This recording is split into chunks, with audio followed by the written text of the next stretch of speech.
retour de la Liga, le retour du Barça, les gars, le retour, ça y est.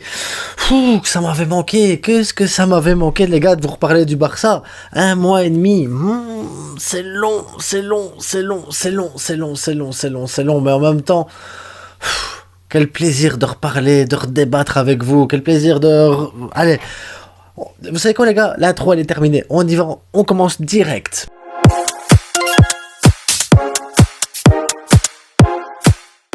Donc, comme vous n'avez pas pu le manquer, le Barça a sorti une petite série comme ça sur Prime Video où on parle du Barça, des coulisses et tout ça. Je n'ai vu que 3 épisodes, je ferai sûrement un débrief sur toute la série, il y a donc ces 5 épisodes. Donc il me reste plus grand chose, les gars, et on va en parler un petit peu, à mon avis, la première semaine de janvier, on va parler un petit peu de cette série. Les 2 premiers épisodes, les gars, ils sont chauds à regarder, hein. Ils sont chauds à regarder. On commence par le 8-2, ensuite on a les 2 fois 3-0 contre le Bayern. Enfin, le Bayern, de toute façon, là, sur ces 2 vidéos-là, ils nous ont un peu tués. On a ensuite Setien, Koeman, le départ de Messi, le départ de Suarez, le problème de cœur d'Agüero. Enfin, les deux premiers épisodes, ils sont compliqués à regarder, compliqués. Ça fait mal au cœur de revoir un peu d'où on vient, la catastrophique. Comment c'était catastrophique avant, Bartomeu, la gestion, c'est Laporta qui arrive avec des promesses, mais qui peut pas tenir les promesses à cause de cette mauvaise gestion. Les gars, franchement, c'était chaud, les gars. On vient de loin, on vient de très très loin. Ça fait du bien de revoir aussi, de se dire, tiens, on vient de là, et vers quoi on va et vers quoi on se dirige. Donc, mais on en parlera un peu plus longuement dans une prochaine vidéo ou quand j'aurai fini de regarder la saison 1 en fait. Quand j'aurai fini de regarder la saison 1, on se fait une vidéo là-dessus. En attendant, on va s'arrêter là-dessus. Ensuite, hommage aussi à Pelé qui est décédé. Alors, à l'heure où je tourne la vidéo, ça fait qu'1 heure qu'on a appris le décès, donc voilà, mais voilà. Hommage à ce joueur, 3 Coupes du Monde, ça a été le plus fort Brésilien du monde, de toute génération confondue. Donc, énorme respect pour Pelé, et force à lui, à sa famille et tout ça. Ensuite, je pourrais faire une vidéo aussi sur le mercato, les rumeurs et tout. Mais j'ai un problème, j'ai un blocage en fait. Je vous explique tout de suite. J'ai un blocage avec ce type de vidéo actuellement. C'est parce qu'il y a trop de rumeurs et il y a trop de on ne sait pas. Je vous explique. On a le Barça, le Xavi qui veut Zubimendi. On a Busquets qui voudrait être prolongé. Enfin, lui, il veut arrêter. Xavi veut le prolonger. On a, à côté de ça, on a Depay qui devrait partir, mais que lui, il veut pas partir. Maintenant, on parle de guéguerre entre Dembélé et Rafinha pour savoir qui va rester, qui va pas rester, et tout ça. On a Moukoko qui devrait débarquer, mais est-ce que c'est pas l'agent, ou est-ce que c'est pas un truc ou un système pour essayer de gagner plus d'argent dans un autre club et tout ça, parce qu'on sait bien comment ça va les négociations. Est-ce que le Barça a de l'argent à mettre sur la table pour un joueur? Est-ce que si Laporta téléphone, Messi il vient? Il y a trop de rumeurs, les gars, beaucoup trop de rumeurs, beaucoup trop de trucs, et c'est flou. On n'a aucune notion de savoir si c'est vrai, si c'est pas vrai, est-ce que le Barça a de l'argent, est-ce qu'il a pas d'argent, est-ce que Bernardo Silva il va venir, pas venir. C'est compliqué de faire une vidéo en vous disant, voilà, on va faire ça, il y a ça comme rumeur, il y a tel joueur qui va venir, il y a tel truc, c'est trop compliqué. Trop compliqué parce que je pourrais partir tous les jours sur une vidéo sur tel joueur va arriver alors qu'il va pas arriver, tel joueur devrait arriver alors qu'il arrivera jamais, tel joueur n'arrivera jamais alors que peut-être il va arriver. Donc on n'en sait rien, les gars, parce qu'il y a du Gundogan, il y a plein de choses, les gars. Trop de rumeurs, trop de choses fausses, trop de blabla, trop de peut-être discussions entre les agents. Maintenant on va rentrer dans une période un peu compliquée avec l'argent, les financements. Piqué, il est parti, mais la masse salariale ne suffit pas à pouvoir embaucher d'autres joueurs. On n'arrive pas à inscrire qui on veut en équipe 1. C'est très compliqué. Et en plus, on connaît le Barça. Et là, je suis fâché, mais sur le Barça, les gars, sur le Barça, sur la direction, le staff, on ne sait pas vendre des joueurs. Je vais prendre le Real Madrid. Casemiro, lui, ils arrivent à le vendre. 70 millions, je pense que c'est plus ou moins 70 millions, de toute façon je vais mettre l'étiquette là, il va être noté, mais c'est plus ou moins 70 millions à Manchester. Le gars, il vaut 50 millions sur Transfermarkt, tu dis, super vente. Et à côté, t'as Franck Kessié, il vaut 35 millions sur Transfermarkt, on a une offre à 15 millions, et il y a tout le monde qui est là en train de se dire, oh 15 millions c'est génial. Qu'est-ce qu'on est mauvais. On est mauvais pour vendre des joueurs, les gars. On est trop, trop, trop mauvais pour vendre des joueurs. C'est une catastrophe. Pareil, Depay, il a des offres, mais il veut pas partir. On l'a eu gratuit, il repartira gratuit, on se dira c'est bien, mais c'est bien de se faire un peu d'argent aussi, les gars. Non, il faut... Je sais pas, c'est compliqué. Le Barça, vendre des joueurs, c'est compliqué. Acheter des joueurs, c'est compliqué. Une masse salariale, c'est compliqué. Pourtant, on a du cash, on a de l'argent. Il y a des rentrées, tout ça. Il n'y a pas de souci, mais les masses salariales sont trop élevées. Trop élevées et il n'y a que la Liga qui est stricte comme ça, parce qu'on aurait les mêmes règles en Angleterre, en France, en Italie, en Allemagne et tout ça. On n'aurait pas tout ce problème-là actuellement en Liga, parce que tous les clubs européens auraient ce problème. Tous les clubs européens devraient à ce moment-là s'adapter sur des grilles salariales, tous les clubs européens devraient essayer de dépenser moins, et ça ferait baisser le marché des transferts, le marché du mercato, et ça aiderait réellement au club à pouvoir tous être sur la même longueur. Mais on n'est pas sur le même niveau, pas du tout. Manchester ici, s'il veut dépenser 1 million, s'il veut dépenser 1 milliard, il dépense 1 milliard, il n'y aura pas de contrôle. Le PSG, il veut dépenser 1 milliard, il n'y aura pas de contrôle. Les gars, ils veulent payer leurs joueurs 60 millions à l'année en salaire, ils peuvent le faire, il n'y aura pas de problème non plus. En Liga, ça fonctionne pas, et c'est ce qui pose problème. Le Barça est en train de dépérir, donc il y a Bartomeu, il nous a pas aidé. Et là, actuellement, on a vendu tellement de droits, tellement de trucs et tout. Si on commence à vendre encore des trucs, bah, on va perdre à un moment donné de l'argent sur le long terme. Donc c'est compliqué. On n'a pas su si garder Messi à cause de ça. Et Tebas, il n'est pas là pour nous aider. Donc c'est compliqué, les gars. La Liga, c'est pour ça. Vous faire une vidéo spéciale mercato, tel joueur, trop compliqué. Donc je ferai des vidéos dès qu'on aura des joueurs qui vont débarquer. Dès que des joueurs auront signé au Barça, on fera des vidéos spéciales sur eux, analyse, qu'est-ce qu'il peut apporter, qu'est-ce que c'est bien, pas bien et tout ça. Les prolongations, si Busquets prolonge ou pas, on fera une vidéo spéciale. Donc s'il prolonge pas, une vidéo spéciale hommage pour toutes les années qu'il a passé au Barça. S'il prolonge, on fera une vidéo sur ce qu'il peut encore apporter, pourquoi la transition et tout ça. Mais en attendant, vous parlez là de transfert, de mercato, de rumeurs. Franchement, trop compliqué, j'ai pas envie de me mettre à faire des vidéos tous les jours sur les gars, Zubimendi, Ruben Neves, Bernardo Silva, Messi.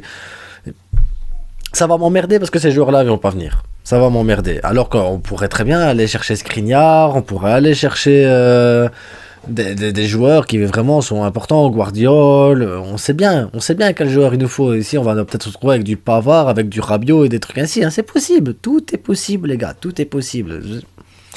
Barcelone, les mercatos, c'est moyen, c'est toujours moyen.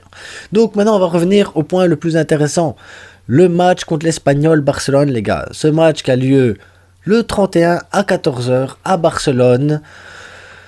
Et quelle équipe, les gars, quelle équipe on va mettre? C'est ça qui est important, quel effectif? Parce que là, cette fois-ci, ici, Xavi, il a eu tous les joueurs disponibles, personne n'est blessé.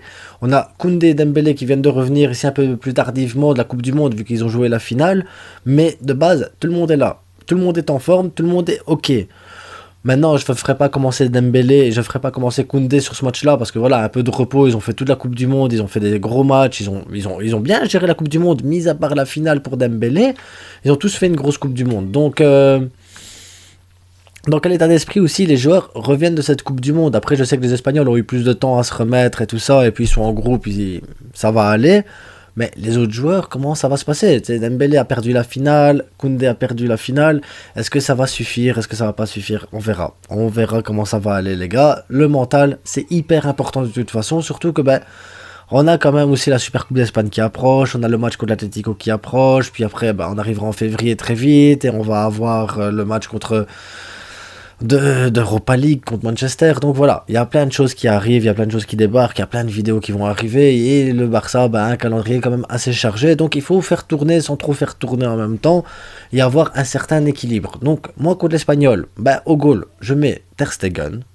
À gauche, j'ai hésité, je me suis dit tiens, on met Baldé, mais je pense que contre l'Espagnol, vu qu'ils vont jouer physique, des fautes, la pression, que ça va être c'est toujours des matchs des matchs compliqués, des matchs de merde, des matchs très très durs physiquement.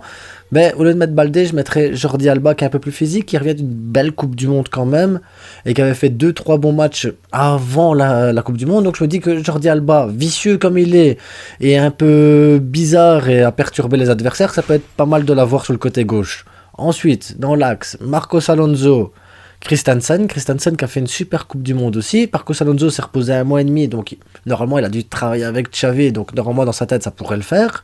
Et Sergi Roberto qui est revenu aussi un petit peu pendant la Coupe du Monde, donc il a eu le temps de préparer, de faire les entraînements et tout ça, donc je pense que Sergi Roberto à droite ça peut le faire. Je veux plus voir Bellerin. Lui, même gratuit, peut partir. Je parlais du mercato que j'étais pas content. Bellerin, lui, il peut partir même gratuit. Rien savoir. Rien savoir de Bellerin. Il est mauvais. Très, très mauvais. Ensuite, milieu de terrain. Frenkie, Pedri, Gavi. Je pense que de toute façon, il n'y a pas mieux. Caissier, ben, peut-être qu'il va partir pour 15 millions. Est-ce qu'il faut le blesser maintenant? Est-ce que je sais pas. Et en plus, j'ai pas envie qu'il parte, mais en même temps, ben, le Barça a besoin d'argent. En même temps, s'il part 15 millions, c'est pas assez, mais Barça, 15 millions, ça leur ferait du bien.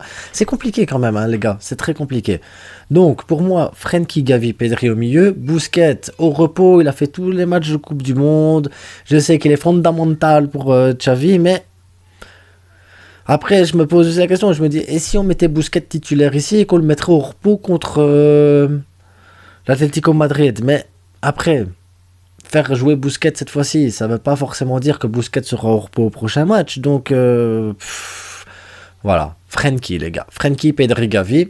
Et en attaque, on sait que Lewandowski a été suspendu 3 matchs parce qu'il a fait un tacle assassin, parce que Lewandowski a eu des... C'est un délinquant, les gars. C'est un délinquant, Lewandowski. Donc, il mérite ces 3 matchs de suspension. Ou, Tebas, s'est dit, il faut équilibrer un peu les débats avec le Real Madrid. Lewandowski va forcément marquer au moins un but sur chaque match. Que si on l'enlève, ils vont avoir plus de mal vu que ça va être Ferran Torres à la place. Et tactiquement, c'est peut-être mieux le Real Madrid s'il gagne que contre qui joue encore Real Valladolid. Si le Real y gagne, ils sont devant le Barça. Donc on met des bâtons dans les roues du Barça en suspendant Robert Lewandowski. Pourquoi pas? C'est une tactique, c'est comme ça. Il y a des gens qui jouent avec leurs joueurs sur un terrain, il y en a d'autres, ils se servent de l'arbitrage, des commissions et tout ça pour essayer d'avoir de l'aide, c'est tout, c'est rien, ça arrive les gars. Mais c'est pas ça qui va nous empêcher de gagner ce match, c'est pas ça. Parce qu'en attaque, on va se mettre un Ansu Fati qui a pas fait une super Coupe du Monde, un Ferran Torres qui a pas fait une super Coupe du Monde et un Rafinha qui a pas fait une super Coupe du Monde. Normalement, ils doivent revenir au top, ils doivent revenir bien, frais. Dans la tête, ça devrait aller. Rafinha, il doit prouver qu'il a sa place au Barcelone. Ferran Torres, il doit prouver qu'en numéro 9, il peut y arriver. Et je suis certain qu'il peut y arriver en numéro 9. Ansu Fati, merde.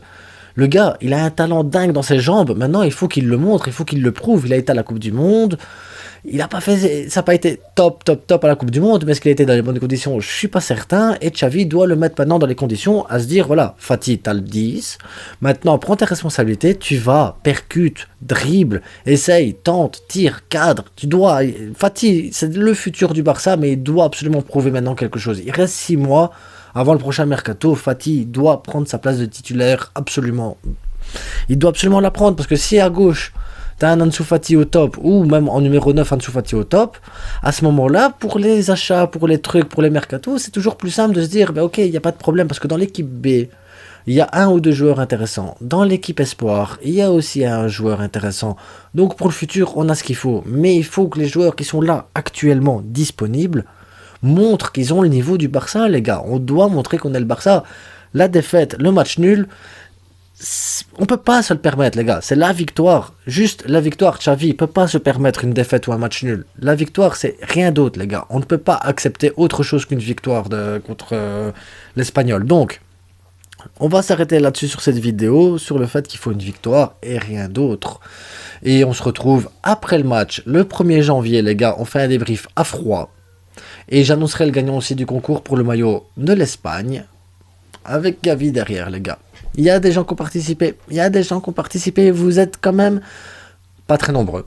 Mais vous êtes quand même quelques-uns à avoir participé. Donc, après, tant mieux pour vous, ça fera moins de concurrence, les gars. Le petit tirage et tout, ça va être beau, Et on se retrouve quand même après le match du Real Madrid aussi, parce que, voilà, on va se retrouver après le match du Real Madrid pour un débrief à chaud. On va se retrouver après le match du Barça pour un débrief à chaud, le dernier débrief à chaud de l'année 2023. On se retrouvera le premier pour un débrief à froid. Et puis, j'analyserai un peu les 2 derniers épisodes qui est sorti sur Amazon et on fera un petit truc là-dessus, puis on parlera de l'Atlético, et puis l'année elle commence, et on y va, et on enchaîne, et on enchaîne, et on enchaîne, et on enchaîne les gars. En attendant, abonnez-vous, likez, partagez, faites-vous plaisir, et on se retrouve bientôt. Ciao!